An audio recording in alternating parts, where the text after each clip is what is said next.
नहीं आ रहा? ठीक है.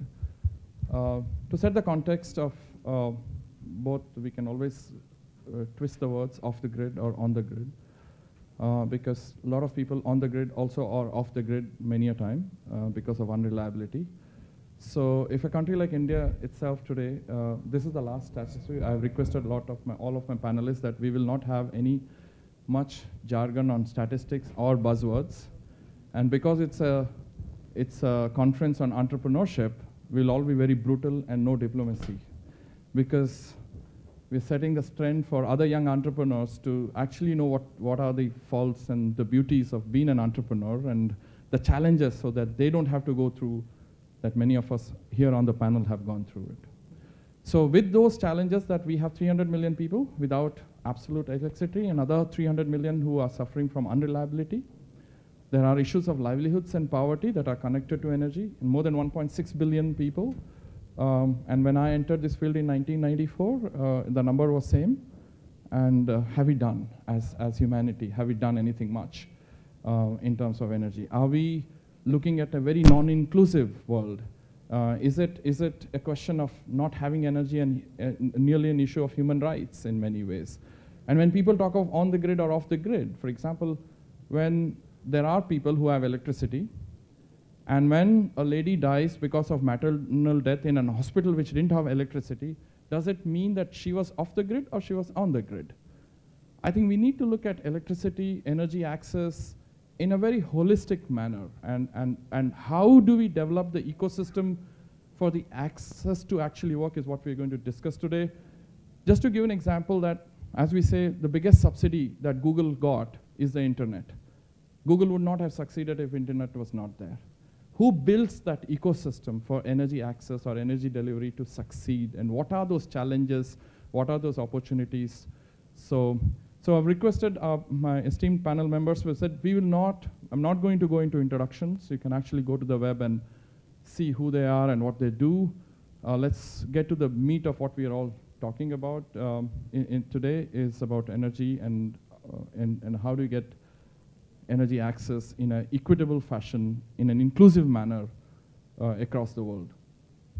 So each one of them will present 4 to 5 minutes of what they have been doing over the last X number of years. And then I will moderate some of the questions to get some perspective from their stand and then open up to the audience. So we have approximately 1 hour and 15 minutes for the show. So I'll start with Piyush, and Piyush, off you go. Thank you, Harish. This is Piyush Mathur. I run an energy access business called Simpa Networks. At Simpa Networks, we package solar home systems for homes, shops, and SMEs in rural India with point-of-sale financing and doorstep service to systematically break the barriers to adoption and create a scalable model which can then ultimately reach all those who remain underserved. I emphasize that we're building a scalable model, not meaning to solve the problem all by ourselves, but that's where we have invested our energies over the last couple of years in perfecting all those various elements of the business model, which could ultimately make a solution very scalable. There are barriers to energy access. Harish has alluded to some of them in his opening commentary. In our experience, the biggest barriers are awareness. Awareness of what energy can do for me. There is, like it or not, there is a segment of population out there which is totally disaffected, which has slept their lives under a tree, and it's hard to argue with them why is a fan better than sleeping under a tree. So there are those people who still exist. There are, again, a variety of energy situations. There are others who are partially served through the grid, but not habituated enough yet to rely on energy like all of us do. There are others who are getting increasingly habituated, but are remaining underserved. So their needs are high, but affordabilities are stretched. And we have to address a variety of these energy situations when we talk about solving the problem of energy access. So what we have been doing is focusing on some of these issues. How do we break down these barriers of awareness? We'll create a direct sales and service channel which is able to counsel customers, but then create a last mile distribution network which can scale, because last mile is expensive. Us trying to build awareness for an entire country is also expensive. So how can we create a self-perpetuating model is what we have focused on. The other big barrier is financing. Again, Harish alluded to it, but the problem of access to energy, it's our insight, is intricately linked with the problem of access to finance. If they had money, solutions in the form of distributed renewable energy already exist to solve that problem. If they had electricity, they would have created enough opportunities for themselves up until now to actually come out of poverty. So the two need to be addressed and solved together. And to be able to do that, you have to build financial models, economic business models, which are financeable, which are self-sustainable, which can be seen by mainstream commercial lenders as worthy of long-term finance. So there again, we have innovated and created models which have successfully resulted in us now being able to mobilize domestic commercial capital within India from stodgy mainstream commercial banks, which has remained a challenge in the sector. So this is a bit of an introduction of who we are. I haven't described to you the business because I imagine that all of you who are here understand the basic business models in the space. But we believe in providing meaningful amounts of electricity to our customers, which in our definition is at least a base load of 3 to 4 energy efficient light fittings, a fan, in many cases even a television now, but in all cases mobile charging ports. So our systems are of a typical capacity between 100 to 200 watts, and we provide them on easy payment plans packaged with financing such that our customers can get to ownership over a period of 1 to 3 years. We then also take responsibility for after-sale service because our customers are frankly not familiar with solar technology as much as we are. I'll stop here, but we'll discuss more. I'm Ravi Kailas. I'm with Mitra Energy. We are a utility scale renewables business, and we started in 2010. And the idea then was, can you create a startup utility? And I know the conception always was a startup meant you need a technology business or you have some unique idea. But the idea that we were trying to build on was, can you create utility scale renewables in a country where in 2010, today of course the environment is very different, where renewables was an afterthought, or it was largely built as a tax accelerated depreciation scheme where almost 10 or 12 gigawatts of wind energy had come up. We said, can we make this into a commercially viable business on scale? So over the last 7 years, we have executed across India. We have about 2 gigawatts of wind and solar either completed or under execution. We have about 1.3 gigawatts of wind now and another 500 megawatts of utility scale solar under execution. One of the differentiation we made in our model was that almost all large renewable players across the world, their model has been access to capital and the yield on what is the capital they're investing. So renewables has largely been driven by pension funds or private equity funds, or driven also by social needs. So in Europe, for example, in the US, where they were replacing existing forms of power with more socially conscious or more socially responsive forms of power. But in India, the opportunity, or in many other countries, the opportunity is if you're building power from scratch, or you're not replacing, but you're adding into the grid, what are the different challenges and how do you approach an economy like that? And one of the differentiation that we came up with was, if you're competing with, or if you're in an environment where almost all your peers have access to large amounts of capital, or at finely differentiated pricing, how can we compete in that space? So our model has 3 or 4 elements. The first is that we are sort of an end-to-end player, right from determining where to set up our wind farms. We set up wind masts to determine wind data over long periods of time. We actually develop our own projects, which means that we get permissions from governments.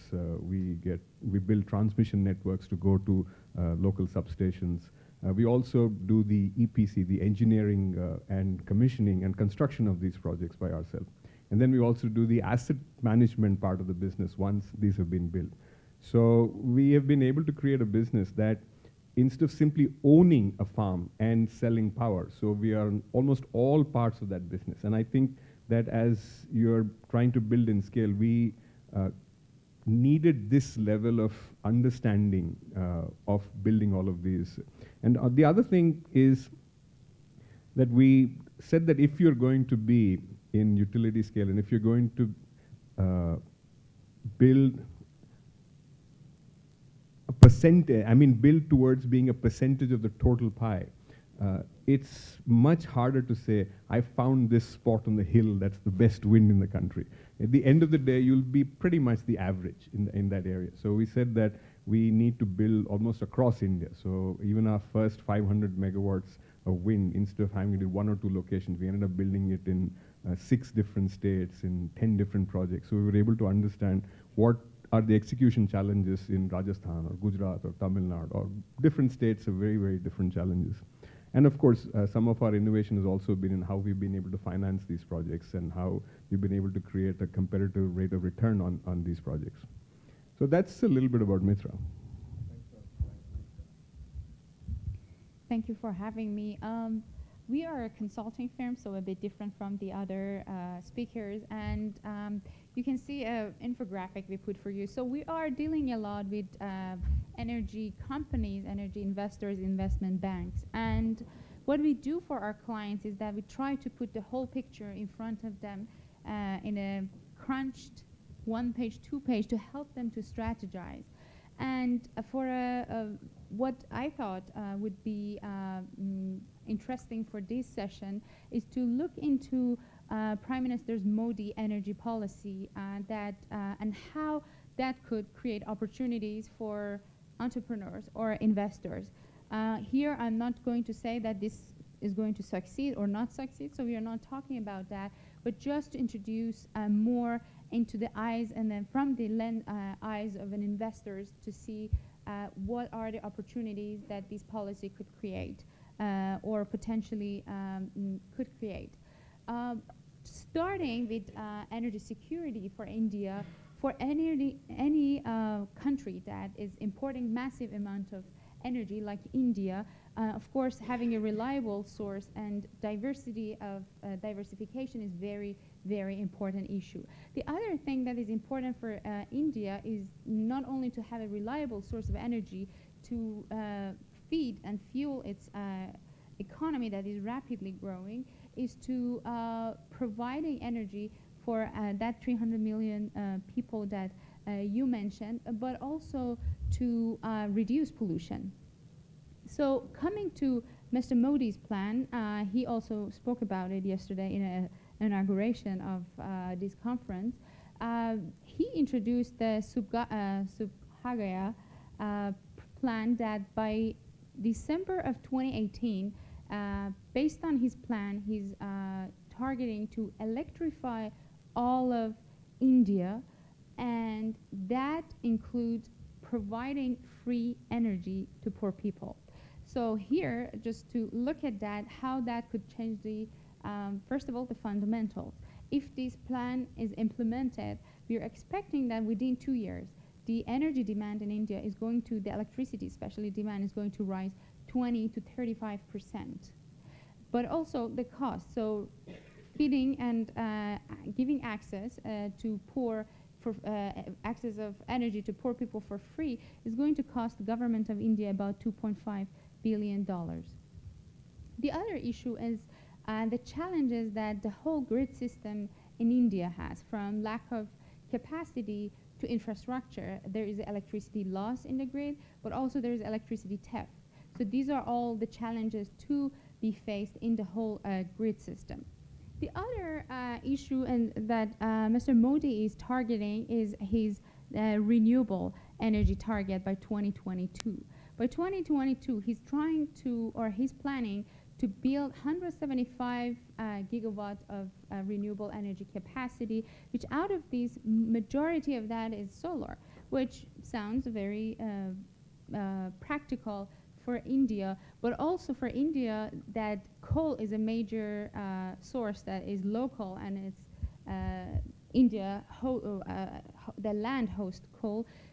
India doesn't have oil, adequate sources of oil or gas. So solar would be the second in-home source that could increase the level of energy security for India. And out of these 175 gigawatt, 100 of that is solar, and out of that $160 billion of targeted investment in increasing the capacity of renewable energy, $100 billion of that is for solar energy. A major challenge for India electricity and power sector to substitute coal for renewable, especially solar, is that solar is 50% more expensive than coal when it's used for thermal. So for you entrepreneurs in energy, any ideas that could, or any investment that could reduce this cost would be, of course, very important. The increase of efficiency, reduction of the prices of the solar panels, these are all very important. And also to look into the energy mix in India, that about 60% of electricity today is produced from coal.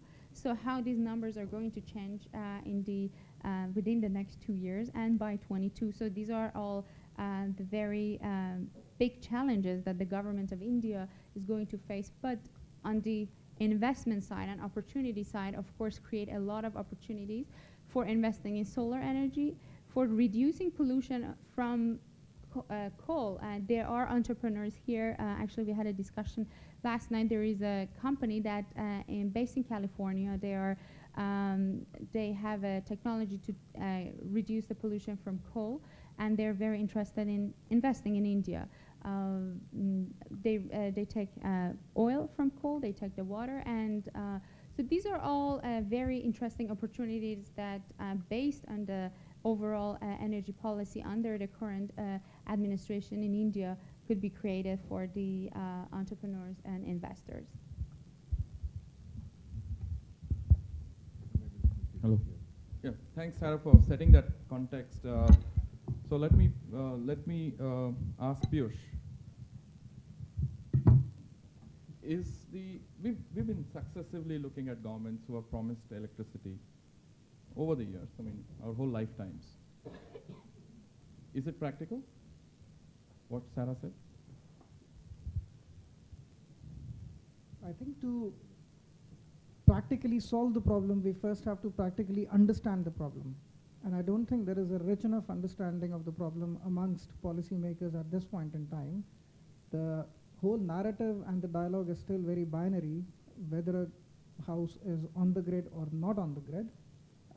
The energy problem is actually much more complex than that. There are attributes of energy. There is quality of service, there is continuity of service, there is a reliability of service, which attributes are never really spoken about. I mean, imagine electricity quality index similar to air quality index. You would measure electricity on multiple parameters, and that will actually expose that even where we are supposedly grid connected, even the cities in India are not actually getting 24 hours of electricity. There is a deficit. That deficit on average might still only be half an hour or 1 hour every day, but that is still 3%. So if in urban India we are running a 3%, 4% deficit, then we can't quite completely solve the problem in rural India, where the challenges are much more extreme. So to answer your question more sharply, I think the intent of the government is right and ought to be respected, but that intent, as we know, of policymakers is influenced by political considerations, which in turn are driven by votes, and sometimes the narrative gets ahead of the reality on the ground. And that's what we have seen successively over the years. That doesn't mean that the improvement hasn't happened. Improvement has definitely happened, but not at the rate and scale at which we could be confident at this very point in time that the problem of access to energy will be conclusively solved by 2018, even if Mr. Modi's targets are achieved. So it's not actually about meeting Mr. Modi's targets.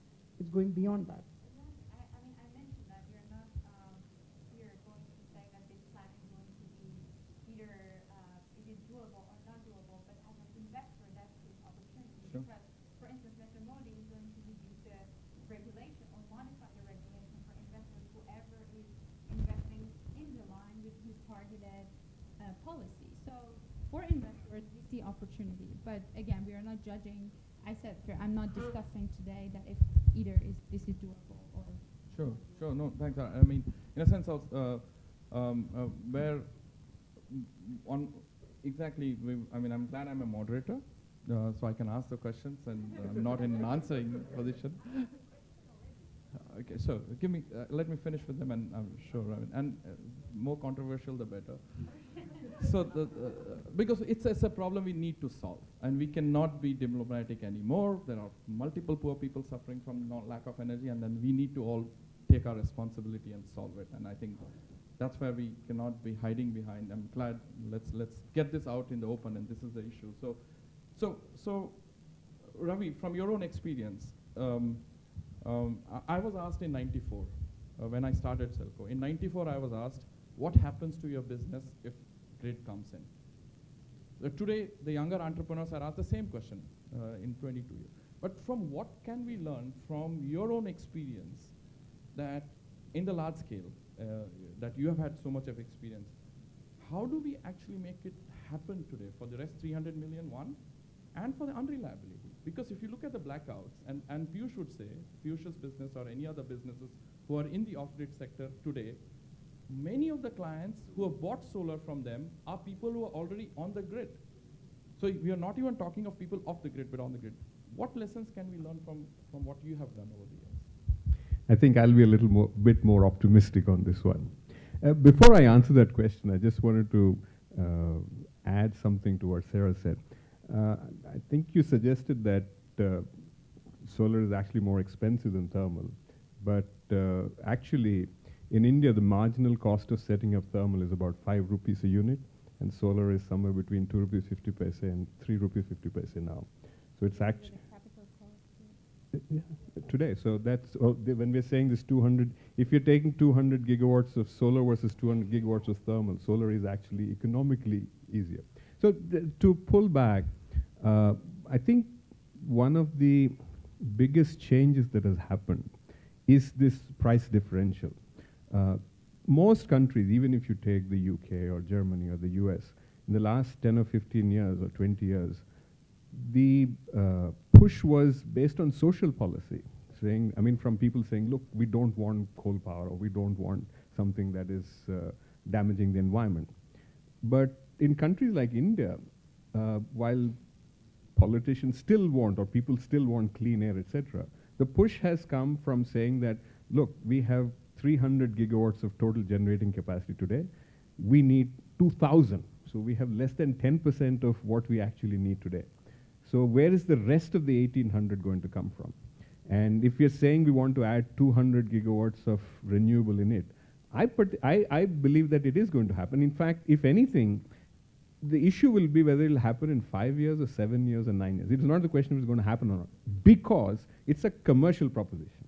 And while there is a lot of discussion in the last couple of years about the government's stated intent of saying that we want to do this much or we want to do that much, remember that from 2010 till 2014 or so, before the new order, 2015 when these policies came about, there was virtually no policy.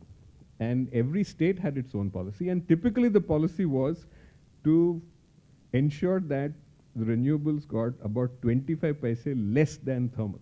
So, I mean, in the last 25 years in India, renewables has always been somewhere cheaper than coal in one way or the other.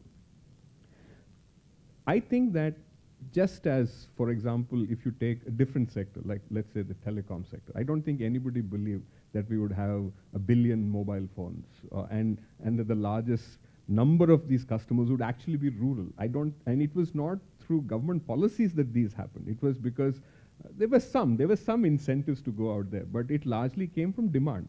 And I would say that the demand is there today, and it is cost competitive to deliver. Having said that, there are challenges in how to reach it. And there, I mean, if we are talking of microgrids in this panel, there are three broad challenges.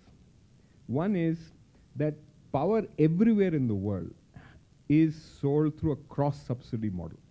So it's a commodity. The same unit of power, if it is sold to commercial, it is a particular price. If it is sold to industrial, it's a certain price, residential or agricultural. So what happens is when you start building these microgrids or you start putting rooftop solar there, you are taking away this whole superstructure falls down for DISCOMs. So for the distribution companies, which means that you're taking away some of their larger customers, the people who can actually afford to set up some of these things.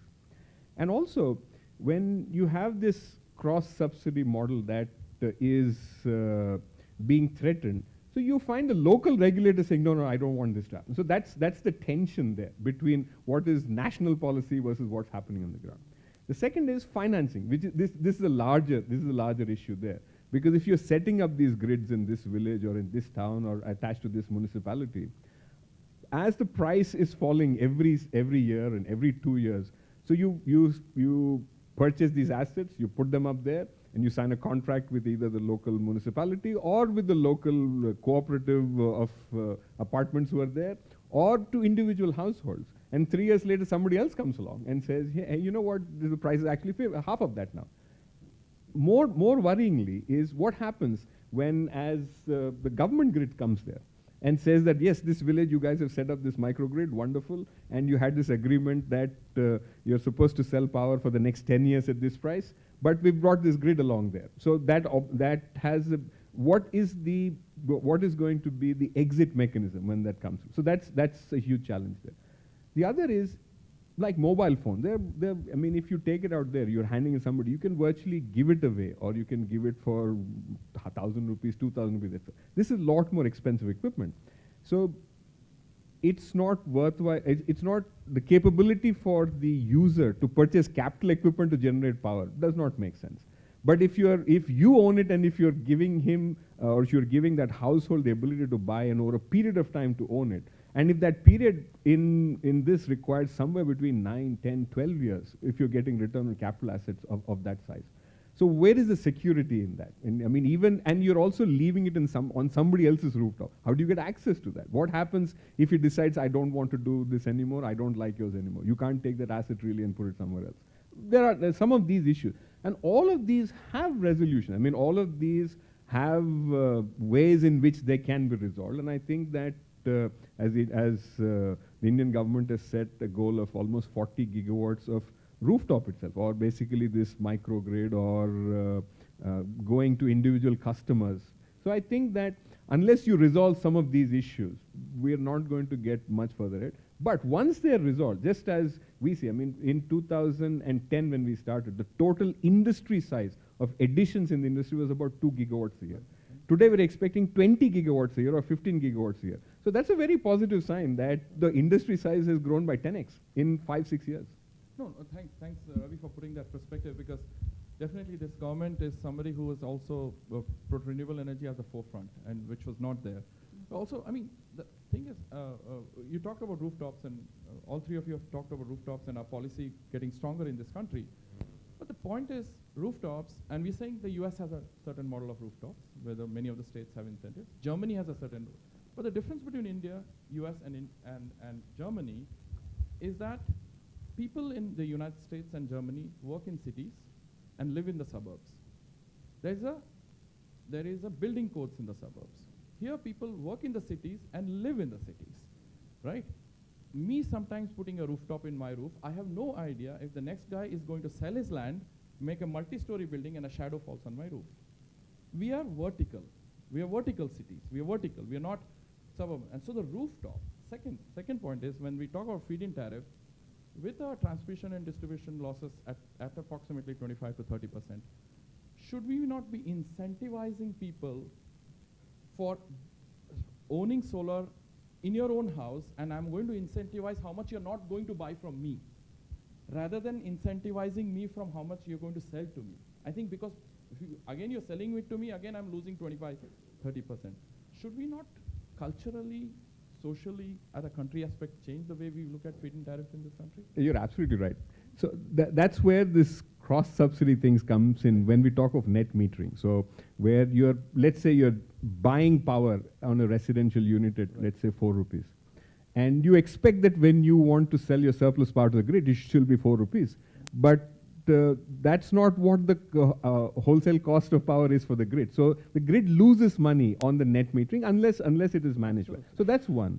The second issue you're saying about putting, I mean, the difference between Germany or America and India is that in all of those countries, there are giant subsidies being given. I mean, we are talking of many commercial companies in the US, without naming names, who are large, I mean, who are multi-billion size companies. Tell me which of them have made money yet. So in India, the only business model that's going to work is that each of these have to be commercially viable. Unless either the prices come down or a model is in place that allows for it, irrespective of what happens, you're not going to see large-scale deployment. I mean, large-scale deployment is happening in solar in India today because we compete very effectively against thermal.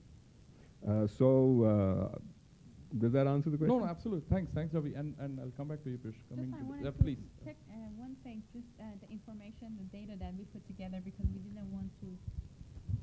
It's on? It shows It is, yeah. on, yeah. Because I said we don't want to judge at this session that if this is doable or not, so we just use the Indian government's data and the data on the price of the coal versus solar thermal is Central Electricity Authority of India, so they might just looking into the government grid. I mean, you just talked about the prices are cheaper, but Yeah, I mean, please, Ravi. No, I mean, we good thing for us too. So I mean, good it's to know. there in the, I mean, almost all these bids are transparent. They are on websites. You can go and see that the last bids for solar in the last 6 months have been somewhere in the range of 5 rupees to 2 rupees 50 paise, and all the auctions for coal plants are also online, and we can see that they're somewhere in the 5 rupees. And that is, and the 5 rupees for coal also means that over the next 25 years, if the coal price increases, that gets passed on to the customer too. And a solar or a wind PPA for the next 25 years, it's set at the same price as a generator. Thanks, Ravi. I'll a little bit digress now, coming at Piyush, and a question that we were discussing before was the type of model that you have been pushing, the prepaid model of electricity. Tanzania and Kenya, 2 small countries, and as small as some of our states. 3 companies have been able to raise $200 million in the last 3 years, right? $200 million in the off-grid sector to provide solar to very poor households between what? 8 watt to 20 watt, not even more than that. And the question that we were asking, why hasn't $200 million is a huge amount. I don't think so in India, in the off-grid area, for people doing decentralized, we would have crossed $20 million in the best case scenario in a country like India. Why do you think that they have been able to raise 200 million and we not even 10? Okay, so one big difference between Tanzania, Kenya, and India is that in Tanzania and Kenya, 75% of the homes and people are actually off-grid. So it is to be expected, and those countries are actually setting an example for us to follow, that if you are thinking in a progressive way, looking at the future of how energy adoption is going to play out, you would actually take advantage of decentralized generation technologies. I mean, look at what happened in the transport sector. At one time, we all used to use public transport, but then the technology evolved, and then we had engines which could be fitted into a motor car. Even that didn't work, but in 1919, Model T started selling because you attached consumer financing to it. That engine got further evolved into a 2-stroke engine which could now be fitted into a bike. So we are able to now flexibly commute and flexibly transport ourselves using individual devices. The same pattern is playing out in the energy ecosystem as well. The energy generation, which historically has been centralized, is now getting increasingly decentralized, not quite personalized yet, but getting there. So let's take advantage of that technology. Let's start putting in more investment into decentralized technologies which can leapfrog traditional technologies and reach those homes fast enough. That recognition is well entrenched in countries where 75% of the populations are off-grid, because it's easy for them to come to terms with this. In India, we have a psychological barrier because, yes, we have made progress and 75% of the country is actually on the grid. So you then have that urge and that temptation that, okay, why can't we just go from 75% to 100%? But what you forget, and I come back to examples from Germany, US, and also Tokyo, because you specifically mentioned vertical cities. Tokyo is a vertical city, and Tokyo Electric, by the way, which is a utility of, in Tokyo, the electric utility, has lost 2 million customers over the last 1 year. They are reconsidering their strategy and are actually thinking actively about going the decentralized route. Now, why are traditional energy companies thinking that? Because they're looking at what's happening in the space, how the energy is going to be bought and sold in the future and consumed in the future, and that's driving their decisions today. So again, coming back to your basic question, the key difference in Africa and India is that Africa is more off-grid, and therefore it's been easy for them to come to a sensible commercial decision, which is possible today, that, okay, let's start prioritizing decentralized renewable energy. Here, we do not have that understanding and recognition just yet. Can I answer that in another way? The reason I think that we're not seeing a lot more investment in microgrid is because the investments in the utility scale is so enormous right now. This is low-hanging fruit. You don't find these types of investment in utility scale in many of the countries in Africa for a variety of reasons. It's not going to detail there. But today, the ability to invest in hundreds of billions is in building utility scale. So only after some of those have been realized, I think that we're going to see investments at microgrid level. Once we get to some sort of saturation, or once we feel that the profits have been competed away in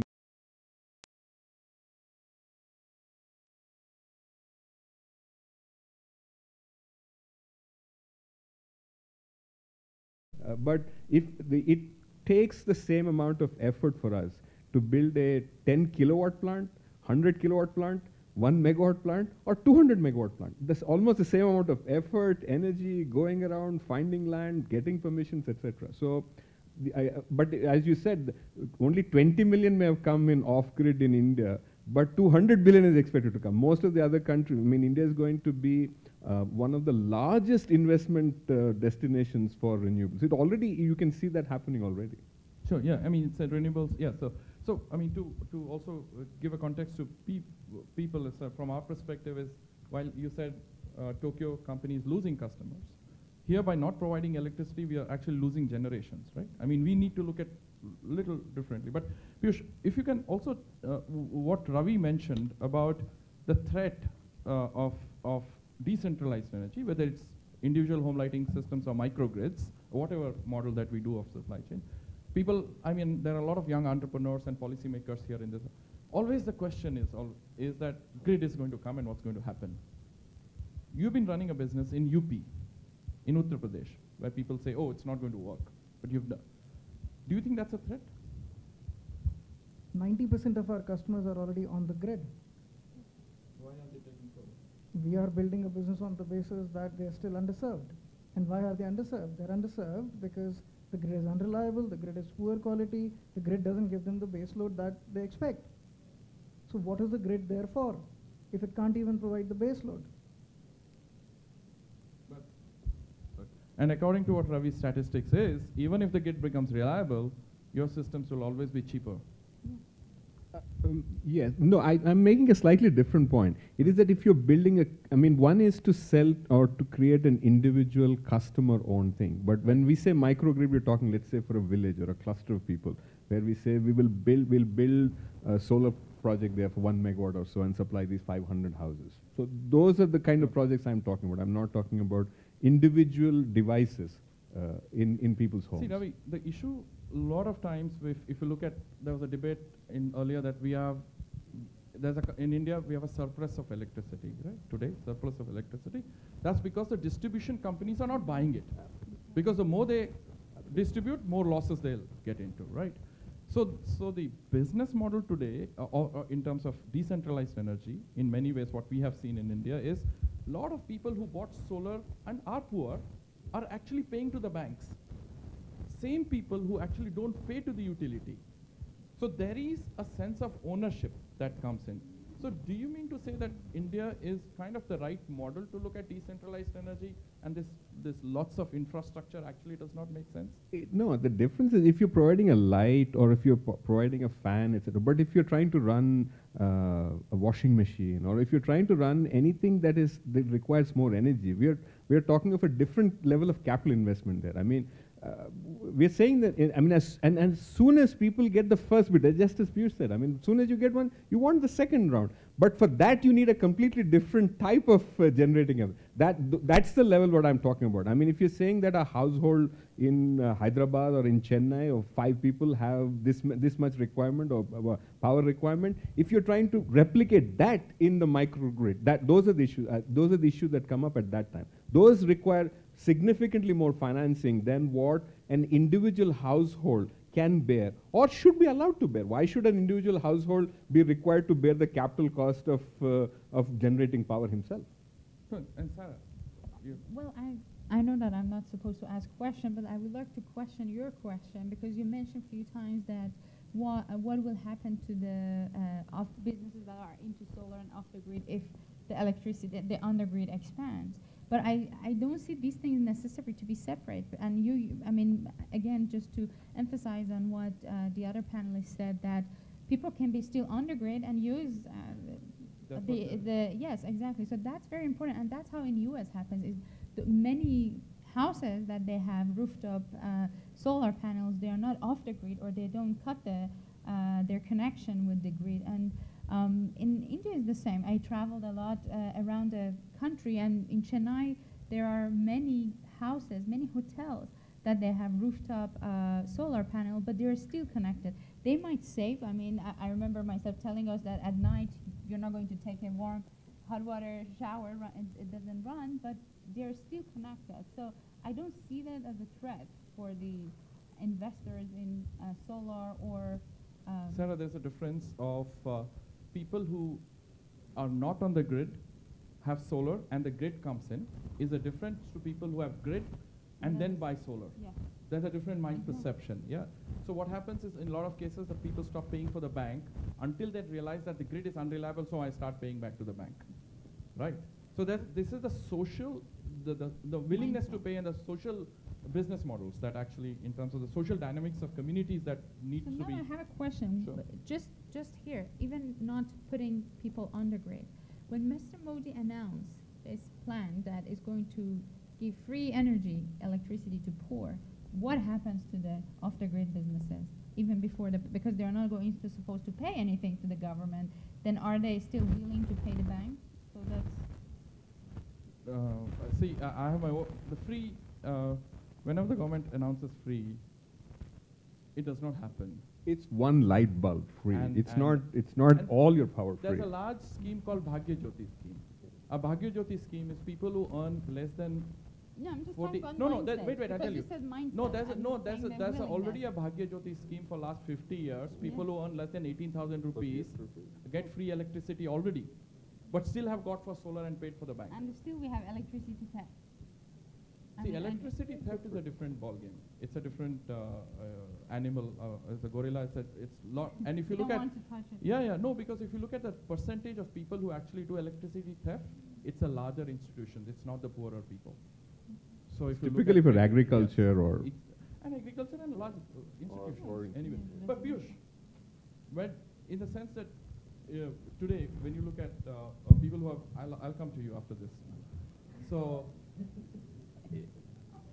prepaid technology, okay, caught up in Africa very well. India failed in many parts, right? Has failed in terms of experimentation. Prepaid has failed. There are multiple reasons. What do you think? I'm not sure if I will agree with your assertion that it has failed. I think the prepaid has no magic in it. I used to live in UK for 15 years. Prepaid meters exist even in UK. which is fully electrified. So it's not about prepaid or whether it's not prepaid. It's about the quality of service that you're providing and the social dynamics that you spoke about earlier. At what exactly is the proposition you're offering to customers?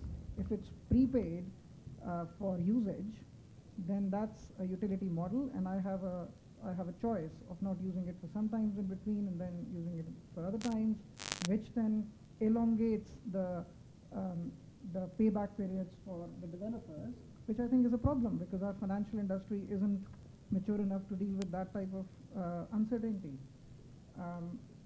But if it's prepaid, leading to a certain ownership, prepaid technology, which remotely can disable the system as a grid enablement and grid enforcement tool, but you're still expected to pay, which is what happens in a postpaid mobile phone, which can also be turned off, then I think it's a different dynamic. I mean, there is evidence from microfinance companies that when people buy stuff and they take microloans for that, they pay 98, 99% of the times. So if we are delivering value to them, then why would they not pay for this service too? And this is essential. No, thanks, Piyush. I mean, if I follow the Indian, somebody's having fun. In Manipur, in Manipur, which is one of the northeastern states,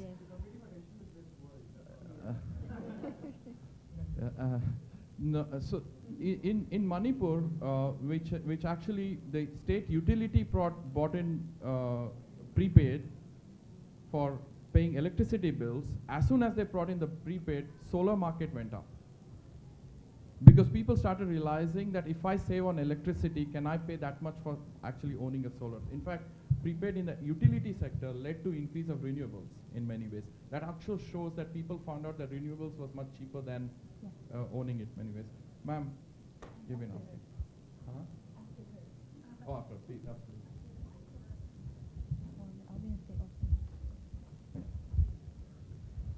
Yeah, so I'm Kelly. I'm working for the company 3E. That's actually a Belgian company, but we're in Hyderabad now since the last year, and we're in renewable energy consultancy and software, and we have 16 gigawatts connected solar and wind parks already, and we see a huge opportunity here in India as well. And there were just a few points that I wanted to come to. So yes, indeed, on the numbers, the PPAs on solar are so low that actually right now in India, solar is cheaper than coal. So that was my initial reaction on the numbers. But then also about the awareness. So I fully agree that awareness is really essential to make solar happen. And for example, I'm from Belgium, and it's true, in Belgium, in Germany, you know, there were huge subsidies to put solar rooftops on the houses. But in the end, those subsidies helped to create awareness.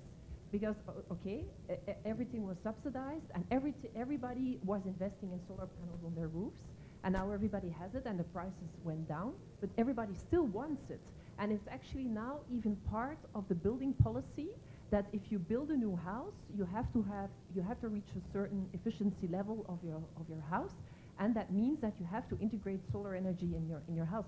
So you can say that actually giving those subsidies was a way to create awareness, and that awareness now I think is there in Europe. It's even fancy now to have solar panels on your roof, because then you think about the future and you think about your children. So I think this still has to happen here. And what I want to say about that, so in my country, your winter is my summer. So there is like so much sun here. There is an abundance of sun. We have a payback time of 6-7 years in Belgium if you invest in solar rooftops. So here the the payback time will be much quicker. So I really believe if there is an awareness campaign on solar rooftops for here residential houses, this will work because you have a natural abundance of sun. Sure. So that was my first point. And then about the microgrids. Here around Telangana state, you have Eravali and Banjarpali and Ibrahimpur that are already solar villages. So they are subsidized by the CM. So every house has their 1 kilowatt peak solar on their roof, And there you can say, okay, maybe it could be more effective if you go to a microgrid, but then the engineering of a microgrid has a cost and this and that. And then there, I think you can also say, having all those people having their 1 kilowatt peak on their roof makes them aware of what solar is. And I think this is also building awareness, and then the next step can be the optimizing to a microgrid. So I really believe that here the potential for solar in India is huge. You have the support of Prime Minister Modi, and the point of building awareness, that is really something that has to happen, and then you, in no time, you will go ahead of Europe. So I think really the future is bright in India. Leading to, if I can put a question to you regarding that.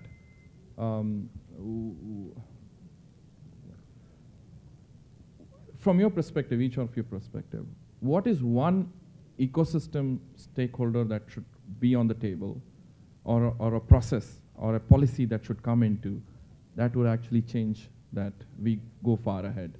We have the, what you call the technologies, we have the abundance fuel, that's the solar or any other sustainable basis, but we have not reached the scale that we would have crossed while Germany, Belgium, everything else. What is that one missing piece that each one of you would say should bring in that India crosses Europe? I think a recognition that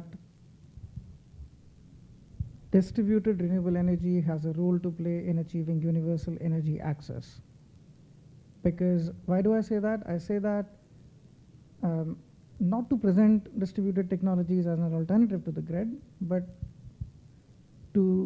because that if we do acknowledge it, we would talk about it in all advertising campaigns, all well-meaning campaigns from whoever, including Saubhagya scheme, which today is decidedly silent about how will that problem be solved.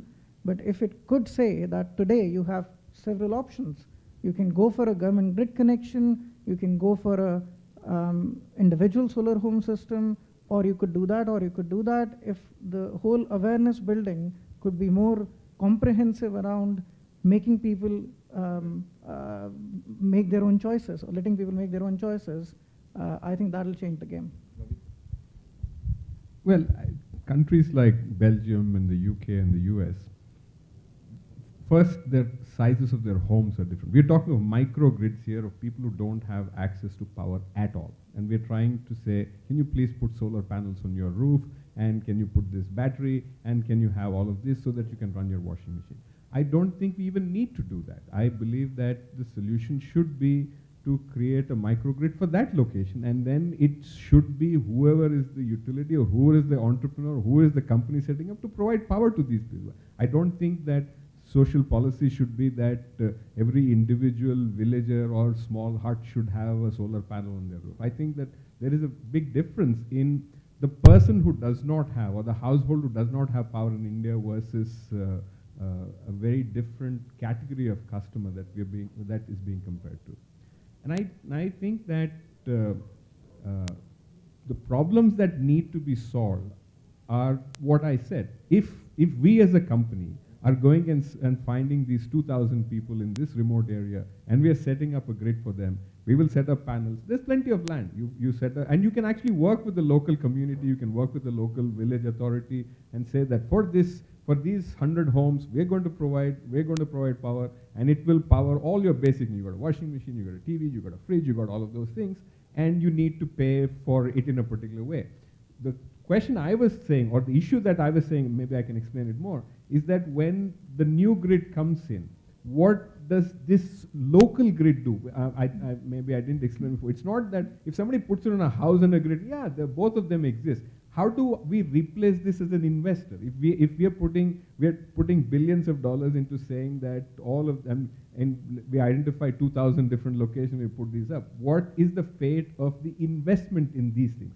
In the individual homes in rural locations, to expect them to put solar panels on their roof and power their own needs, and to ensure that they have the capital required for that. I think it's too much burden on an individual household to say you have to generate your own power, you have to create all of these things. I mean, I don't think are viable from an Indian rural environment perspective?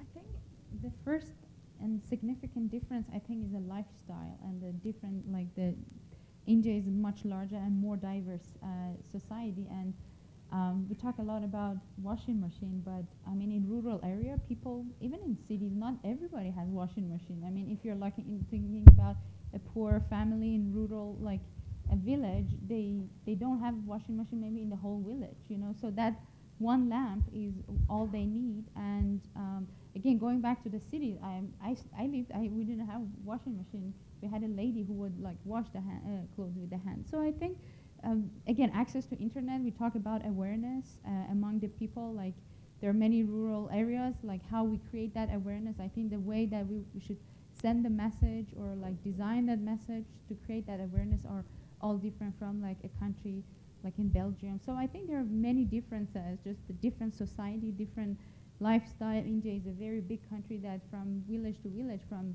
neighborhood to neighborhood, the lifestyle of the people could change. So I think that we cannot really compare these two. No, but I'll come back to you, ma'am. And just to what she said, I mean, let's if you replace washing machine with sewing machines, the loads are same. Sewing machine. You can have lathe making machines. You have carpentry. You have all income generating activities, right?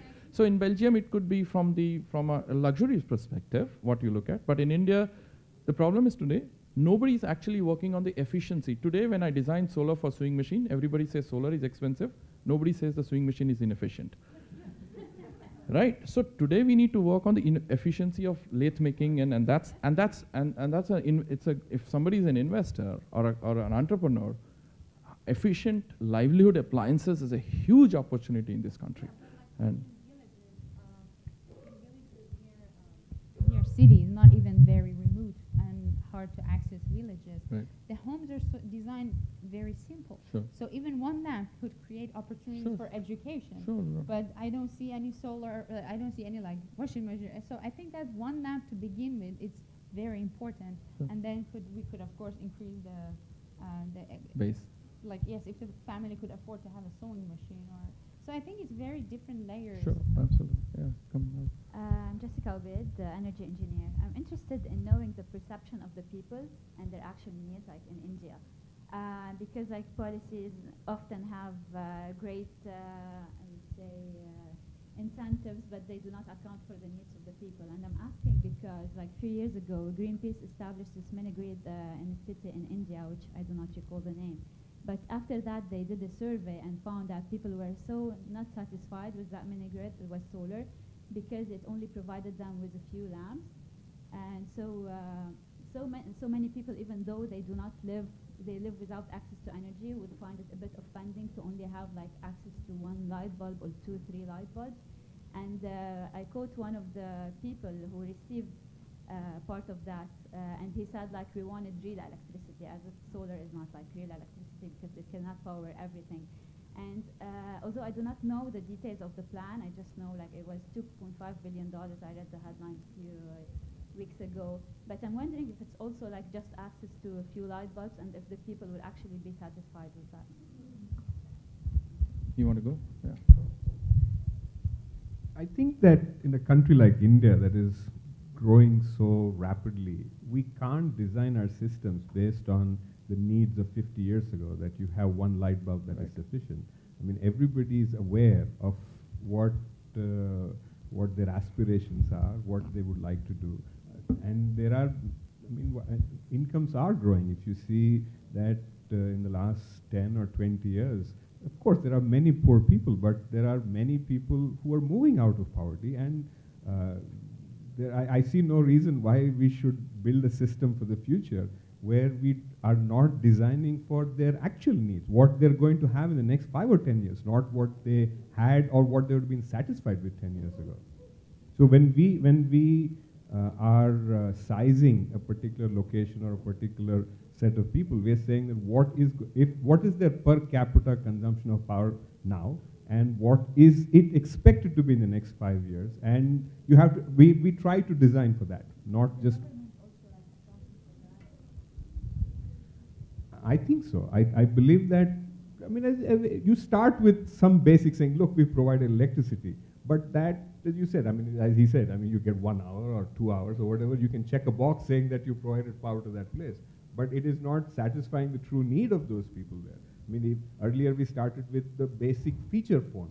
Today we're talking of 500 million smartphones. So there is, I mean, they don't say, look, I already have a telephone, I have a mobile network, I'm not interested in spending that additional capital. They will, they are willing. I mean, it's not that they're not aware, they recognize how much a difference it makes. So I think that, I mean, as you were saying also, about the distribution networks, etc., not when we say that there's a surplus of power.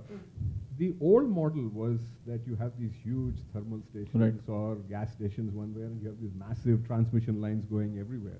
But those were designed in a different period. So today when we are designing, if you're saying that this is the local community there, or this is the local set of places, I mean, you're also taking out some of the cost of that transmission. You have to account for the fact that you don't need to build huge transmission lines and other things. And also on the other side, if you see the cost of batteries are falling so rapidly, so of storage. So where solar panels were about 6 or 7 years ago, it has fallen by almost 95% the cost of the panel. And we expect the same to happen in storage too. So if we are designing, like for example, we participated in a bid for trying to build a system in the Andamans. And there is really, I mean, we are replacing diesel power, like 20 rupees a unit. But you design it for saying that these are people, their incomes are going to grow over the next 5 years or 10 years. And see, one thing, knowing the Greenpeace, unfortunately the case study written on that is absolutely wrong. Absolutely. The way it was done was completely for a different perspective, and the reasoning was very different. And the mistake was they called the minister, local minister to inaugurate, who was the minister. And as soon as he inaugurated, he bypassed all the unelectrified villages and made sure that this village got the electricity. Right? Killed the project in many ways. And so that project was a very, and also to your saying, sir, in a country like India, coming back to, if you divide the poor into 3 categories, poor, very poor, and abject poverty, actually more expensive solar systems, sewing machine, makes sense for abject poor. You finance for the future cash flows, not for the exist. Like you have a 20,000 rupee sewing machine for a solar powered beggar, and you create the market linkages for them to actually link it to the markets they can actually afford. And that's where the beauty of having models in this country that can then be replicated in Africa is that you can bring in sustainable energy to the very poor and abject poverty before even light can come in. So livelihood opportunities for the abject poverty, which makes more priority, and financing is created, and that is where the whole potential of this for solar actually makes sense. Even for the bottom, like you can actually create economic sense for people who earn less than 20 cents a day with solar, provided financing is created. That's something that, and that's why the government should put in risk capital, saying that we're going to put $100 million in the central bank. Even if 40% fails, the rest of the economics, it's equivalent to what rural electrification of America subsidized. You put subsidy in the financing of the poor. That's what the allocation could be. Yes, who was, yeah, I'm sorry, yeah. My name is Sebastian, I'm from Argentina, and taking into account all these issues about the lifestyle in India or third world countries, I developed a solar charger for charging cell phones and mobile devices and USB. There's a universal like low energy way of charging things, like not only cell phones to give the community a way of communication and immersive communication to the world, but also some little lamps and so little things that would change the lifestyle of the people that don't have so many needs of energy, like sewing machines or washing machines or things so big, and maybe they actually don't have energy right now. But a little lamp with a little charger would change their lives with a little low cost, and it also allows companies to give social responsibility plans, because it lets you have a logo on it, and it's adaptable. You can charge it like this. You can carry it like a band or a backpack. So it's very easy to use. It has an internal battery. So now I'm manufacturing in Argentina. I have the patent in 122 countries, the PCT, and looking for patenting in local countries. And I talked the idea to manufacture it here in India because it's a textile product for strategic distribution for Europe, Australia, and the internal market. So I developed exclusively for what you are saying now, and in the low cost and Absolutely, congratulations, sir. Okay. Thank you, sir. Thank you. So you had a question, and then the last question, yes. One more, and then. Kevin Devenish from Barbados. Yes. I am working on projects where we are trying to install small-scale solar farms, 100 kilowatts to 500 kilowatts. And I believe you mentioned that there are key barriers to financing that can be solved. And most of the problems which I end up on, one of the key barriers, I also do residential installations. If the project or the person that the bank is financing fails to, when we install on solar on persons' homes, one of the key barriers is that the banks always ask is how do they recoup the equipment in case the person defaults. And as you mentioned it, I wonder if you have an answer for that. Sure. I'll take the other question and then I'll let answer. Sir.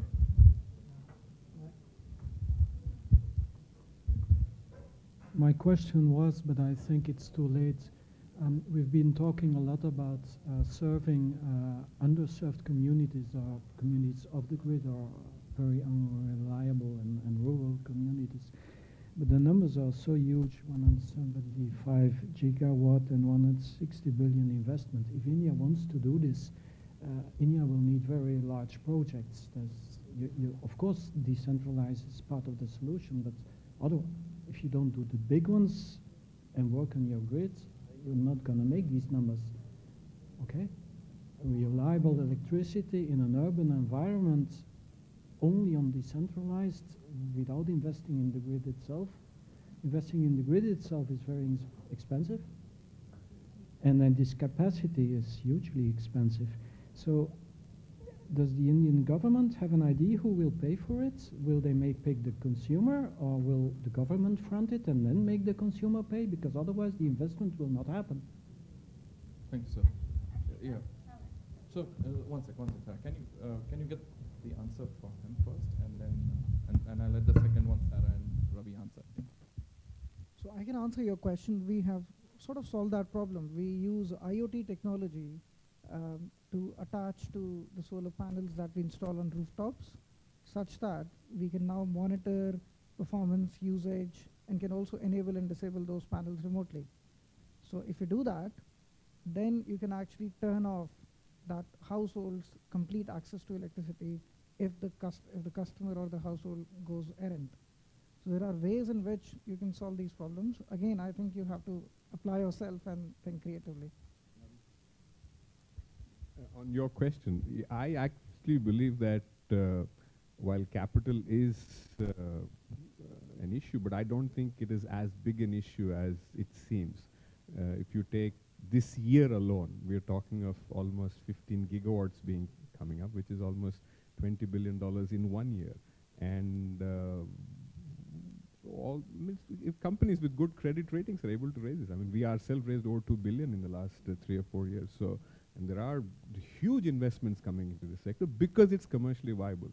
I think the challenge would be if there are lots of subsidies or if you have to rely on the state. And I think that, I mean, we are competing with thermal, and we're bringing. It's one of the largest investment opportunities, actually. In fact, I would turn it around and say this is one of the world's largest infrastructure investment opportunities. We are talking of $200 billion investment going in the next 5 years. Thanks, Sarah. I think with end, the potential is not only in infrastructure, but also if you break it down for the poor in many ways. And if you break further to the poor in terms of livelihoods opportunities, appliances, we've not even touched the appliances in any part of the developing world, whether it's a rice mill or a silk weaving machine, or many of these appliances have huge opportunity. In the education sector, we have not touched high efficient projectors, which will completely transform and democratize education. Health, X-ray machines, dental chairs, decentralize them. Today what's happening is, because dental chairs has 20 features with multiple bells and whistles, it's put in a large hospital, you force the poor to actually travel and waste their money. If we had only 4 features in a dental chair, you could have democratized health. So the opportunity for energy is it's huge in terms of, if you start looking at appliances. Shadowless lights for operation theaters in rural areas completely can transform how operation theaters in rural areas can work. We need to look at what is the value is energy bringing in, and suddenly the market becomes very, very different and large. And that's the beauty of having India as a center of innovation. I think because we are a paradox of a country, of an overdeveloped and an underdeveloped country. We also have some of the richest men in the world. We have the poorest people in the world. We have I think if we can make this country as a center of innovation, and then many of these gets replicated in other parts of the country. And how do we learn from other parts of the world in terms of prepaid mechanism from Tanzania? How is Philippines looking at displaced people because of the typhoons, and how is energy been, and can we bring that to people who have been affected by floods in other parts of the world? So that's why sustainable energy makes lots of sense, and it's all our duty to make sure that it's not that the benefits that we 2 billion people only get benefit, while the rest 4 billion people are in the race. Thank you so much for coming here, and hopefully take it forward. Thanks to our panel and everything. Thank you. All guests are requested to move to the shuttle buses to go to Golconda Fort for dinner. Thank you.